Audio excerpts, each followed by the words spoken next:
بسم اللہ الرحمن الرحیم۔ السلام علیکم محترم ناظرین۔ ارشاد باری تعالیٰ ہے جس کا مفہوم کچھ یوں ہے کہ جس نے کسی مومن کو جان بوجھ کر قتل کیا اس کا ٹھکانہ ہمیشہ کے لیے جہنم ہے۔ اللہ کی ناراضگی، اس کی لعنت اور اس کے لیے عذاب عظیم ہے۔ نبی کریم صلی اللہ علیہ وآلہ وسلم کے فرمان کا مفہوم ہے کہ کبیرہ گناہوں میں سب سے بڑا گناہ کسی انسان کا قتل کرنا ہے۔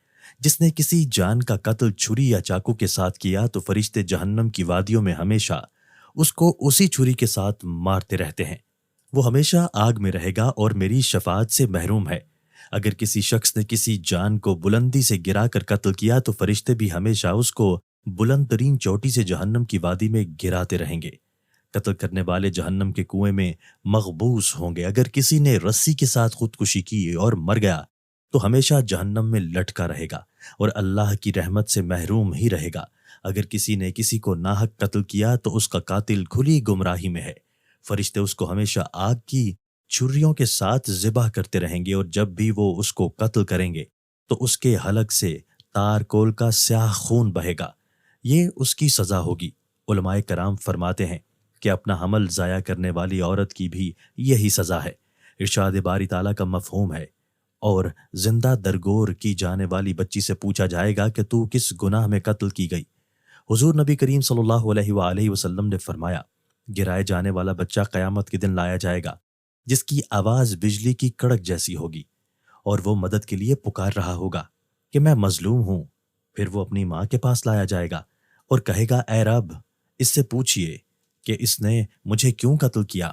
اللہ سبحانہ وتعالی گرائے جانے والے بچے کی ماں سے پوچھیں گے، تم نے اس کو کیوں قتل کیا؟ تیرا یہ گمان تھا کہ میں اس کو رزق نہیں دوں گا؟ بے شک میں نے کسی نفس کا ناحق قتل حرام قرار دیا تھا۔ اے فرشتوں، اس عورت کو دروغہ جہنم کے سپرد کر دو، جو اس کو جبل الحزان یعنی مصیبتوں کے کنویں میں قید کر دے گا، جہاں فرشتے اس کو سخت عذاب دیں گے، کیونکہ وہ وہی کرتے ہیں جس کا ان کو حکم دیا جاتا ہے۔ اس عورت کو آگ کا توق اور بیڑیاں پہنائی جائیں گی اور اس کے چہرے کو آگ میں جھونکا جائے گا۔ پھر دروغہ جہنم، اس کا نام مالک ہے، دوبارہ اس کو آگ کے کنویں میں پھینکے گا جو کہ ایک گہرا گڑھا ہے جس کا نام نار بار ہے۔ جب بھی جہنم کی آگ ہلکی ہوتی ہے تو اس گڑھے کا منہ کھولنے اور اس کی شدت حرارت سے جہنم دوبارہ بھڑکائی جاتی ہے۔ اس میں درندے، بھیڑیے، سانپ اور بچھو ہیں جو گناہگاروں کو ڈستے ہیں۔ جہنم کے فرشتے ہاتھوں میں آگ کے نیزوں کے ساتھ حمل گرانے والیوں کو مار رہے ہوں گے۔ ایسی عورتیں اس گڑھے میں 50,000 سال تک عذاب کا شکار رہیں گی اور اس کے بعد اللہ جل شانہ کوئی فیصلہ فرمائیں گے۔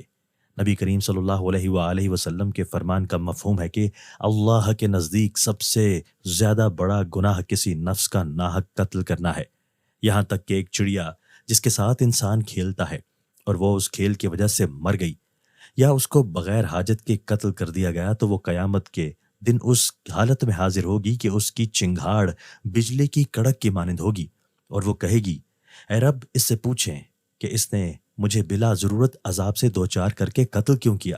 اللہ سبحانہ وتعالی فرمائیں گے کہ میں تیرا حق لوں گا، مجھے اپنی عزت اور جلال کی قسم، جس ظالم نے بھی جس قدر ناحق ظلم کیا میں اس کو سخت عذاب سے دوچار کروں گا۔ پھر اللہ تبارک و تعالیٰ فرمائیں گے، میں حساب لینے والوں کا بادشاہ ہوں، آج میں کسی پر ظلم نہیں کروں گا، مجھے اپنی عزت و مرتبے کی قسم، آج ظالم کے ظلم سے تجاوز نہیں کیا جائے گا۔ اگر کسی نے ہتھیلی کے ساتھ تمانچہ مارا یا کوہنی کے ساتھ مارا یا ہاتھ کے ساتھ مارا، آج میں بے جان لکڑی سے بھی سوال کروں گا کہ تو نے دوسری لکڑی کو کیوں خراش لگائی؟ ایک پتھر نے دوسرے پتھر کو خراش کیوں لگائی؟ اس وقت تک جنت میں کوئی داخل نہیں ہوگا جب تک دنیا کے ظلم کا بدلہ اس کی نیکیوں میں سے ادا نہ کر دیا جائے۔ اگر اس کے نامہ اعمال میں نیکیاں نہ ہوئیں تو مظلوموں کے گناہ اس پر ڈال دیے جائیں گے اور اس کو آگ میں پھینک دیا جائے گا۔ رسول اللہ صلی اللہ علیہ وآلہ وسلم کے ایک فرمان مبارک کا مفہوم ہے کہ کبیرہ گناہوں میں سے سب سے بڑا گناہ اللہ کے ساتھ کسی کو شریک ٹھہرانا اور ناحق قتل کرنا ہے۔ جس طرح میں اللہ کے حضور میں مشرک کی شفاعت نہیں کروں گا، اسی طرح نفس کو قتل کرنے والے کی بھی شفاعت نہیں ہوگی۔ جس طرح مشرک کا دائمی ٹھکانہ آگ ہے، اسی طرح کسی کو ناحق قتل کرنے والا بھی ہمیشہ آگ میں رہے گا۔ جس طرح اللہ سبحانہ وتعالی مشرکین پر سخت غصہ ہوتے ہیں، اسی طرح قاتل پر بھی اللہ کا غصہ شدید ہے۔ جس طرح اللہ تعالیٰ قیامت کے روز مشرک پر لعنت کریں گے، اسی طرح قاتل پر بھی لعنت کی جائے گی۔ جب اللہ تعالیٰ کی لعنت قاتل پر پڑے گی تو جہنم کے تمام طبقات میں قتل کیا جائے گا، حتیٰ کہ وہ جہنم کی نچلی تہہ تک دھس جائے گا۔ اور جس طرح اللہ سبحانہ و تعالیٰ نے مشرکین کے ساتھ عذاب عظیم کا وعدہ کیا ہے، اسی طرح قاتل کو بھی عذاب عظیم دیا جائے گا، کیونکہ ارشاد باری تعالیٰ ہے، جس نے کسی مومن کو جان بوجھ کر قتل کیا اس کا بدلہ جہنم میں ہمیشہ کا ٹھکانہ ہے۔ اس پر اللہ تبارک و تعالیٰ کا غصہ اور لعنت ہے، اس کے لیے عذاب عظیم تیار کر رکھا ہے۔ مگر جس نے اللہ کی طرف رجوع کرتے ہوئے توبہ کی تو اللہ تعالیٰ کا ارشاد ہے، وہ لوگ جو اللہ کے ساتھ کسی کو معبود نہیں پکارتے، کسی کو ناحق قتل نہیں کرتے اور زناکاری نہیں کرتے، جس نے یہ کام کیے وہ گناہ میں پڑ گیا۔